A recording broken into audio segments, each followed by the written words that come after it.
It is an absolute bear pit, as we've said a million times. We've said a million times in this podcast that it is the worst thing to do. It is the worst thing in the world to do is to run for president. Winning it is all great, but actually putting yourself through that process is an absolute nightmare. So much of Micheál Martin's ethos around picking Jim Gavin was about the fact that he didn't want, he's saying the presidency doesn't belong to politicians, that it should be, the people and people who have great, have done great things and are ambassadors for the country, essentially.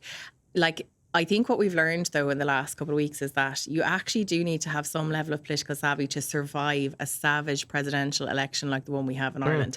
Like, I find it actually astonishing that we've now reached a point where really, like, a normal civilian could barely survive the cut and thrust of this type of campaign. Yeah, and, it is worth saying that for all the celebrity candidates, so to speak, that we've had in the race in the last 14 years, none of them have ever ultimately gotten elected. And I wonder whether this might be the end of the cult of outsiders thinking that they can have a go at this and potentially get there.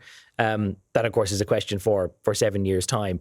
But it does prove how thick a skin you need to have because of just how intense this will be and the consequences for you financially, politically, employability-wise, if it all blows up in your face as it has done now. The idea of vetting, I think, actually should take a couple of different forms, because clearly you can ask people questions and whether they completely not remember something, that can happen, or their recollection of things can be different. That's one facet of vetting. If you have any problems in your previous life that might come up and bite you back in a campaign. The other way of vetting I think you need to consider for a presidential campaign or anything of this is actually stress testing you for how a campaign is conducted, the process of going through media interviews, how you relate to people on the beat.